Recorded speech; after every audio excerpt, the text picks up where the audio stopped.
Hola, bienvenidos a su podcast. Yo soy la profesora Rosa Ariza de Valera, especialista en educación inicial y consultora internacional para educación inicial. Hoy me acompaña mi hija Rosa Ibelice Valera. Hola, Rosa. Hola, madre, ¿cómo estás? Bien, mi vida, ¿y tú? Hoy me siento feliz de tenerte porque hoy vamos a tratar el tema de anécdotas dentro de la familia Valera. ¿Qué te parece? Ay, sí, ese es un tema que a mí me encanta compartir. De hecho, muchas veces la gente me pregunta cuando oye mis anécdotas, ¿tu familia era tan organizada como era el colegio? Y yo le digo, bueno, como era el colegio, no, tampoco había supervisión de Secretaría de Educación, pero nosotros éramos una familia con mucha estructura. Sí, Rosa, mira, y una de las estructuras que a mí, que yo recuerdo y que me encanta, que ustedes lo hacían tan bien, era el tema de la administración del dinero. ¿Tú recuerdas?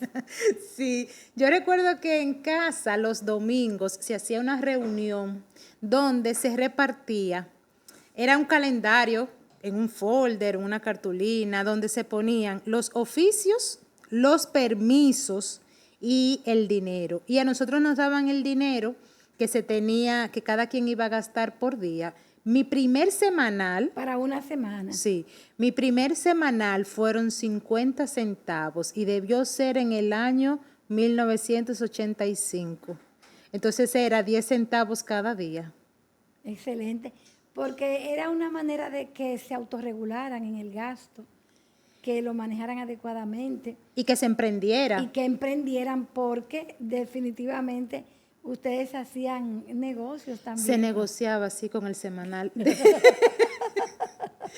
Hubo varios emprendimientos dentro de los hermanos Valera con el dinero del semanal. Sí, se hacían inversiones, incluso Sí. yo recuerdo que hicieron el Banco del Ahorro Infantil, el Banay, El Banay. que lo dirigía Federico y Eso tenían fue idea de Fede. varios ahorrantes. Pero hay una parte interesante, Rosa, era el que ustedes administraban el gasto de la compra del periódico, Y del pan. y Sí. de la merienda. Yo recuerdo que nos asignaban diferentes, cada semana alguien era responsable de ir a comprar el pan a las 5 de la tarde, pero ese dinero nos lo daban una vez a la semana.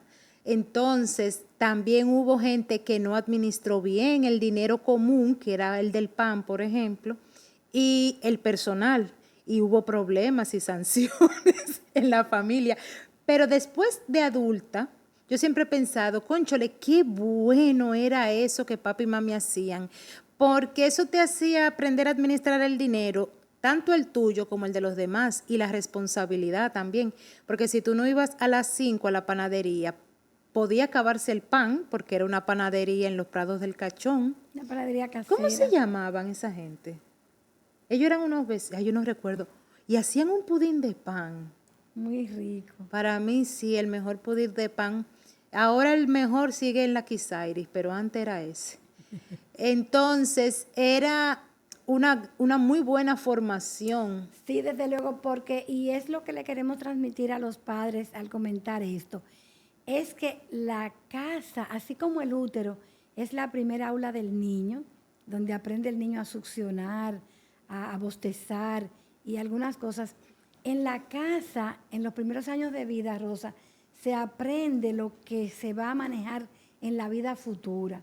Y nosotros siempre quisimos que ustedes fueran primero honrados y que después de honrados supieran administrar lo suyo y supieran administrar lo de otros, porque a veces se puede ser honrado y no saber administrar. Así es. Sin embargo, ustedes fueron haciendo las dos cosas y la hicieron muy bien.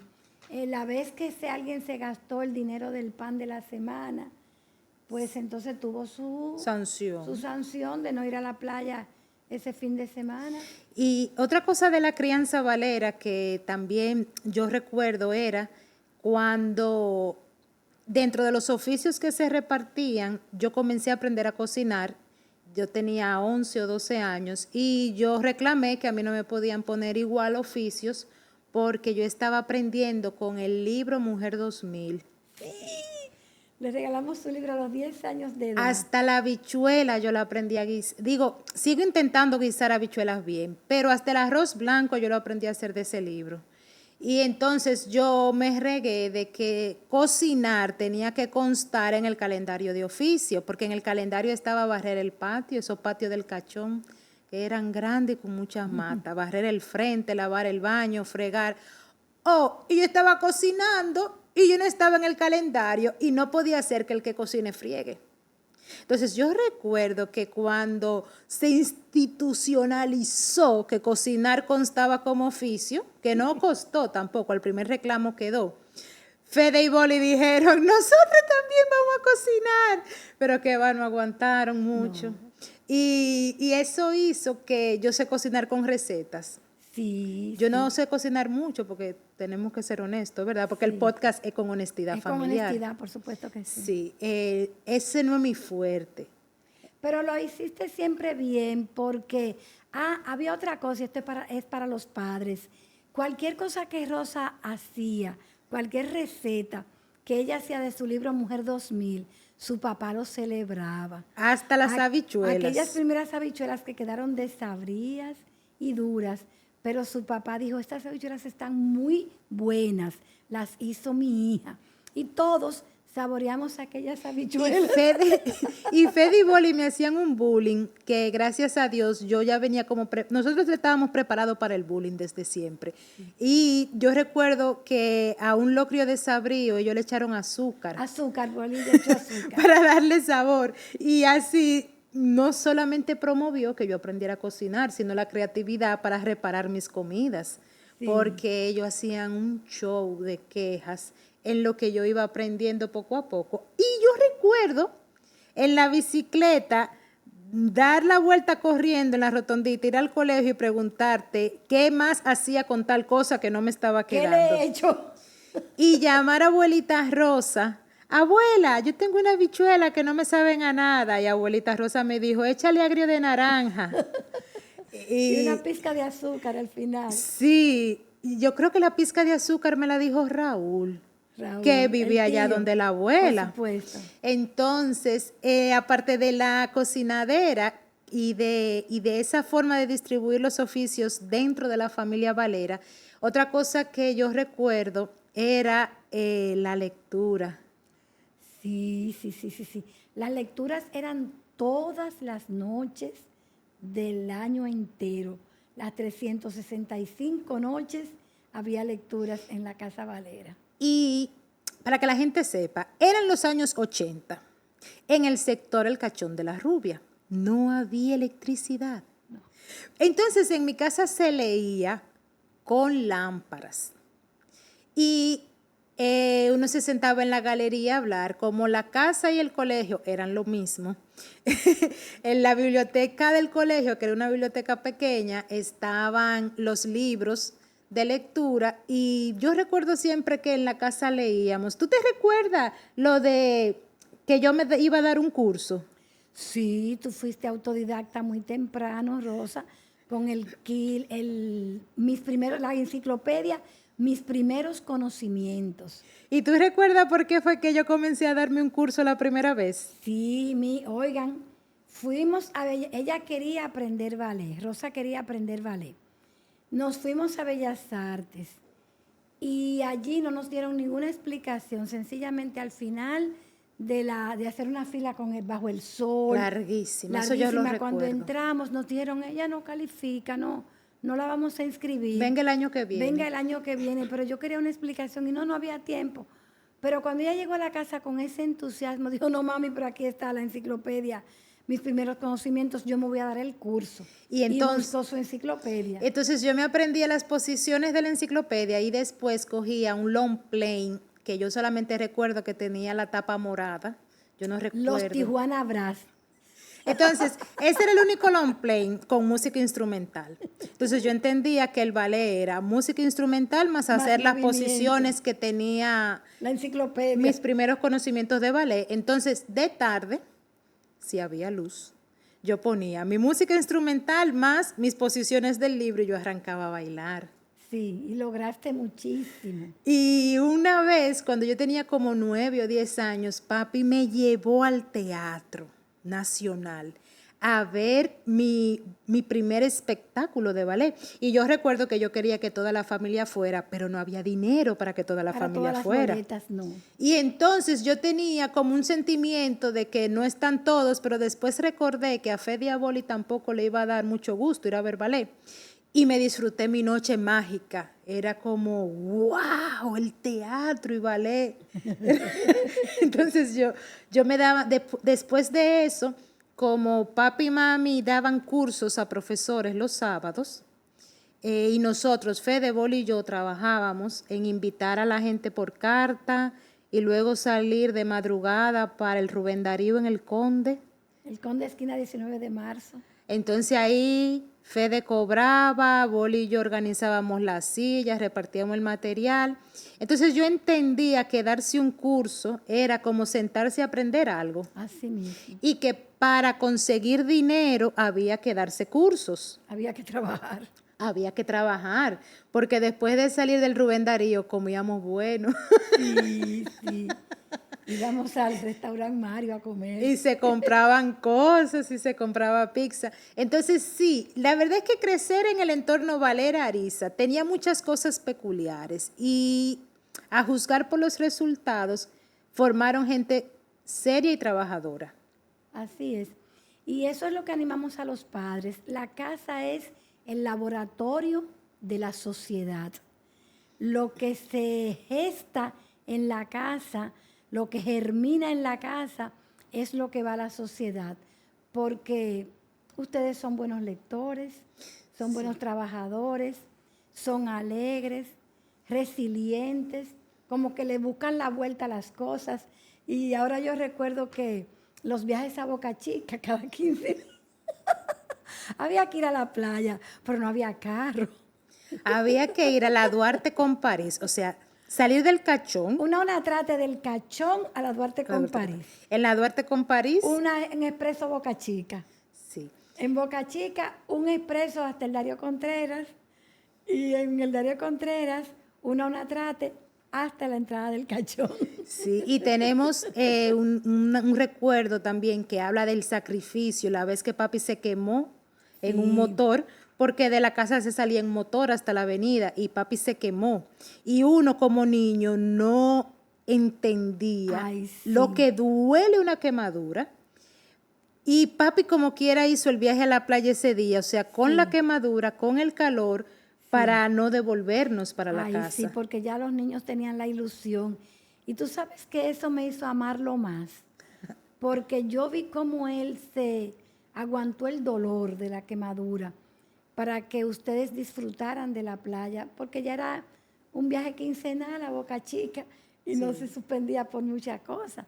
Y eso me hizo amarlo más a Bolívar. Lo cierto es eso, señores, que la familia es un laboratorio, lo repito, que hace a la gente diferente. Ay, ¿tú sabes qué se ponía en el calendario de oficios que a los vecinos les llamaba la atención? Eran los permisos preaprobados. Ah, sí. Mira, por ejemplo, a mí me gustaba ir a casa de Carol y de Adriana, que vivían al doblar de la casa. Y de Jennifer. Sí, de Jennifer Peláez. Sí. Entonces, en el calendario, ¿verdad? Que tenía los 5 días de la semana, se anotaba si yo tenía permiso para ir a una casa y el tiempo que yo podía estar en esa casa. Entonces, si imagine que yo iba a ir a casa de Damaris o de Jennifer o de las de Moya, sí, o donde Nancy y Fausto, esas eran las casas que yo como que visitaba muchas casas. Pero bueno, imagínense pero que gente muy buena toda. Toda era buena y confiable. Que yo tuviese permiso para ir a una de esas casas, entonces se anotaba el martes de 4 a 5, yo iba a esa casa. Pero si yo llegaba 10 minutos antes de las 5, mi siguiente permiso estaba preaprobado.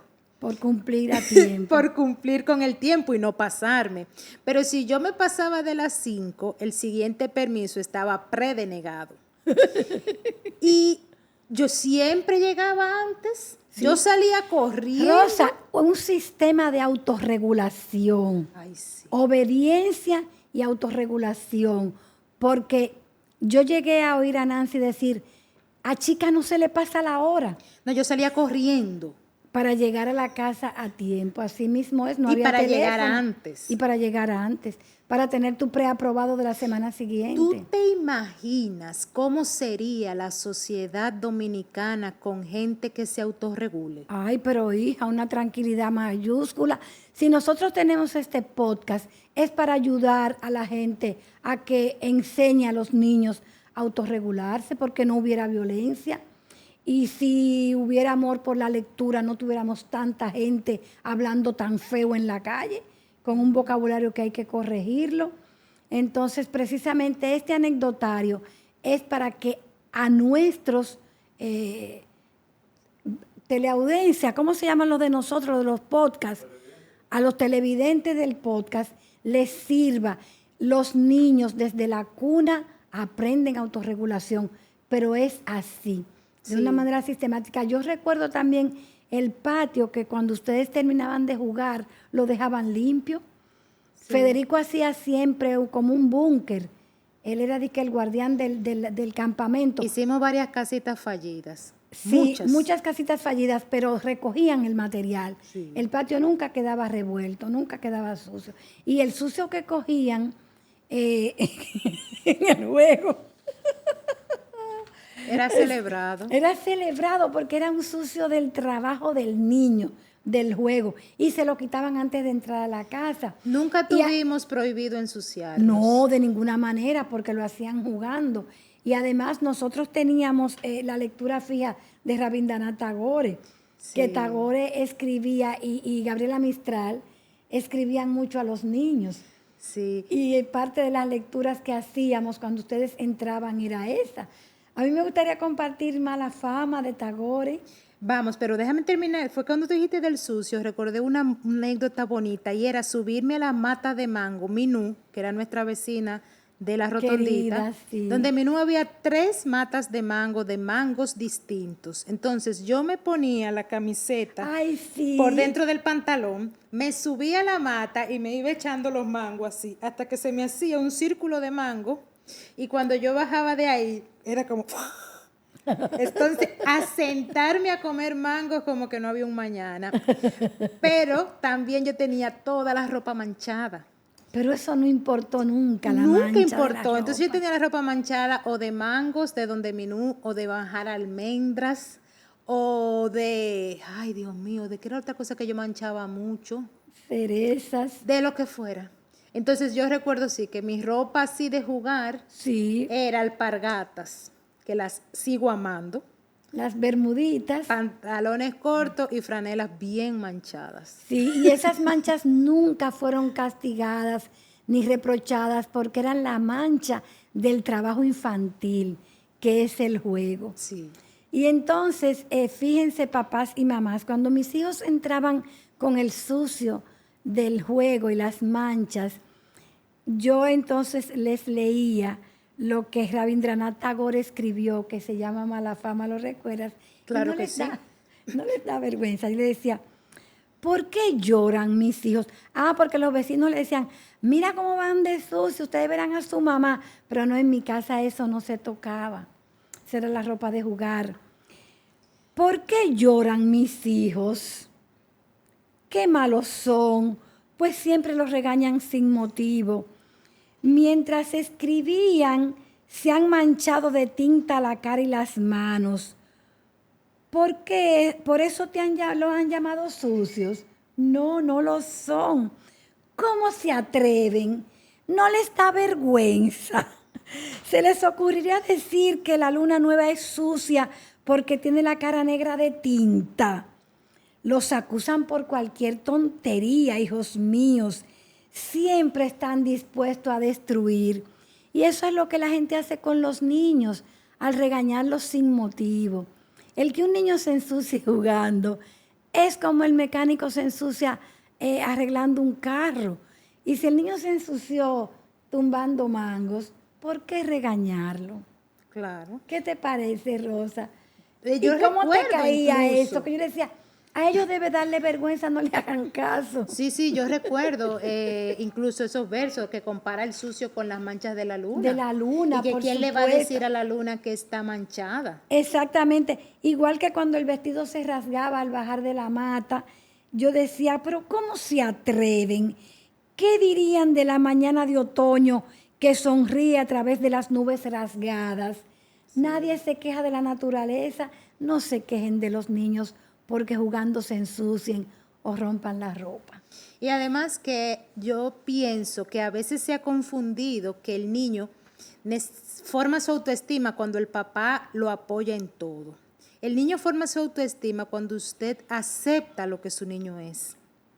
Entonces, y cuando el hijo tiene la consecuencia lógica de lo que hace. Por ejemplo, si usted se pasó del permiso, no tiene permiso. Si usted cumplió con el permiso, va a tener permiso. Si no administró bien el dinero, no tiene paseo dinero. Y no tiene dinero. Entonces, la autoestima es cuando hay una consecuencia lógica y usted permite que su hijo la disfrute o la sufra. Seguro. Entonces, en el trabajo en la vida escolar, muchas oportunidades he percibido que el padre siente que el apoyo a su hijo es apoyo en todo. No, es que experimente la consecuencia lógica de sus acciones. Pues yo también quisiera compartir algunos versos. Mira, de yo tengo una anécdota que para mí fue muy graciosa. Como nosotros crecimos oyendo versos, y tú sabes que para canciones y versos yo tengo memoria, no como la memoria del doctor Nieves, que recita versos larguísimos, la mía no es así. La mía recuerda el concepto. En la adolescencia, una amiga estaba sufriendo de mal de amor, como es propio de todo adolescente, que tiene que tener su mal de amor. Y cuando yo escucho la narración de ella, recordé estos versos de Benedetti, mi amigo, que se llaman La culpa es de uno. Yo sí los voy a leer porque yo no los recuerdo. Mario Benedetti aquí cuenta su desamor o su mal de amor, sí, como se quiera llamar. Miren, se llama La culpa es de uno, Mario Benedetti. Fíjense lo que él dice. Quizá fue una hecatombe de esperanzas, un derrumbe de algún modo previsto. Pero mi tristeza solo tuvo un sentido. Todas mis intuiciones se asomaron para verme sufrir. Y por cierto me vieron hasta aquí. Había hecho y rehecho mis trayectos contigo. Hasta aquí había apostado a inventar la verdad. Pero vos encontraste la manera, una manera tierna y a la vez implacable, de desahuciar mi amor. Con un solo pronóstico lo quitaste de los suburbios de una vida posible, lo envolviste en nostalgias, lo cargaste por cuadras y cuadras y despacito, sin que el aire nocturno lo advirtiera, ahí nomás lo dejaste a su suerte, que no Dios. Fue mucha. Ya cuando yo iba por aquí la amiga mía estaba llorando. Pero yo lo encontraba tan apropiado, pero ya casi termina. Creo que tenés razón. La culpa es de uno cuando no enamora y no de los pretextos ni del tiempo. Hace mucho, muchísimo que no enfrentaba al espejo como anoche. El espejo fue implacable como vos, mas no fue tierno. Ahora estoy solo, francamente solo. Siempre cuesta un poquito comenzar a sentirse desgraciado.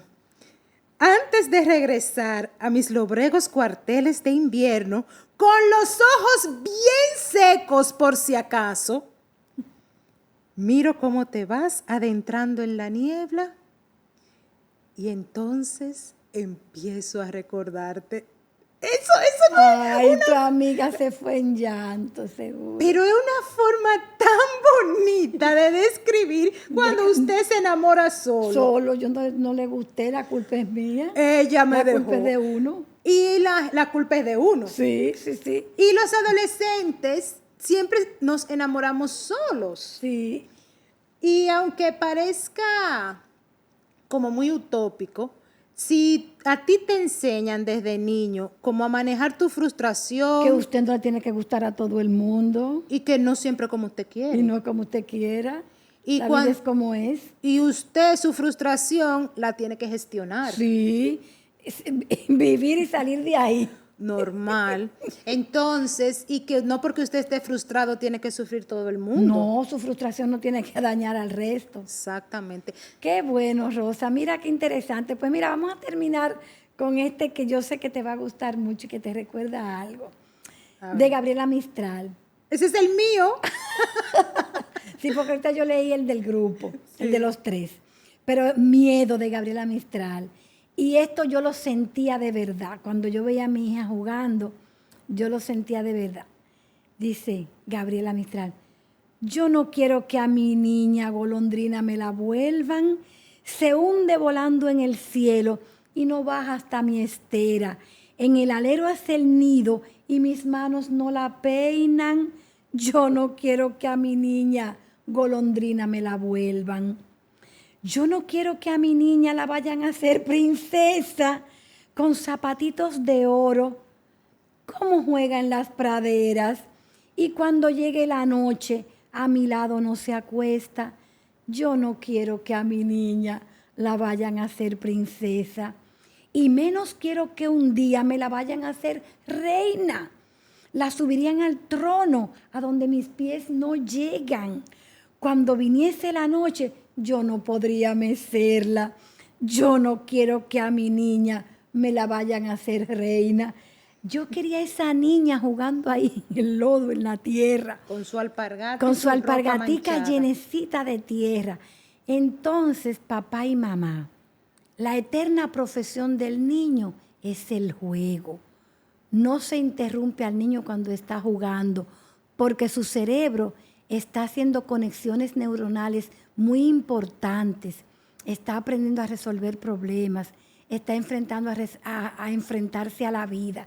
Y ya ustedes han oído los cuentos de Rosa, cómo Rosa en ese juego fue desarrollando autocontrol, autorregulación, Autoestima. autoestima, aprecio por los demás, darse a los demás. Entonces, vamos a permitir que en la familia se juegue. ¿Qué te parece, Rosa? Sí, y ahora que tú dijiste eso del grupo, yo recuerdo que tú sabes que se jugaba mucho ahí en la rotondita, y que en la formación de equipos yo planteé una regla que era para el conjunto Valera, que Fede, Bol y yo teníamos que estar en el mismo equipo porque después cuando nos fuéramos no podíamos estar peleados. Exactamente. Entonces, ese sentido de grupo y de pertenencia, los equipos como se fueran a repartir, pero que nosotros quedáramos en el mismo equipo, para nosotros no regresar peleados. Y yo recuerdo que muchas veces querían separarnos.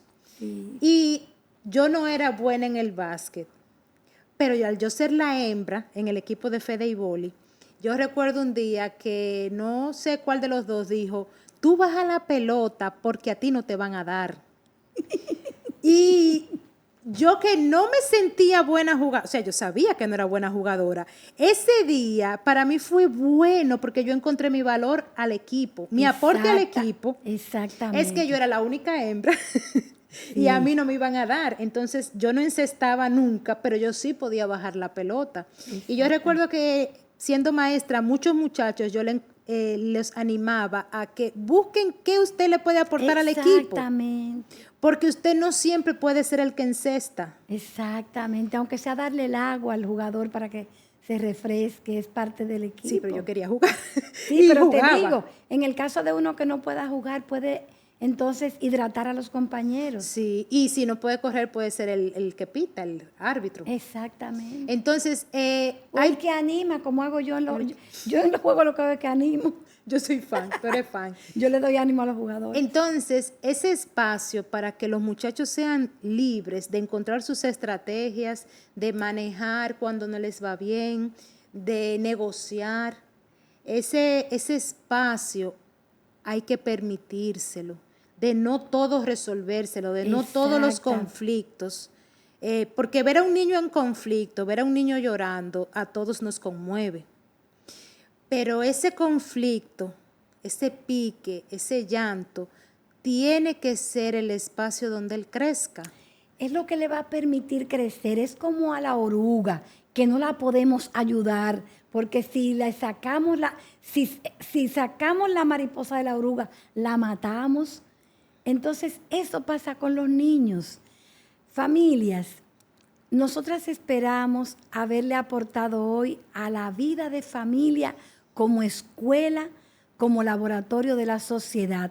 Suscríbanse, corran la voz, que aquí se aprende. Mami, y que nos cuenten algunas de las estrategias que sus padres usaban, porque hoy hemos compartido estrategias de Bolívar, Valeria y Rosa Ariza. Pero cuéntenos estrategias así creativas de las que sus padres tenían, porque el dominicano es muy creativo. ¿Y qué quieren que le contemos en el próximo episodio? Y si nos vamos a Latinoamérica, vamos a encontrar muchísima más creatividad. Entonces, cuéntenos estrategias de las que sus padres utilizaron para la crianza y que usted hoy agradece porque lo han convertido en una buena persona. Bueno, hasta la próxima. bye.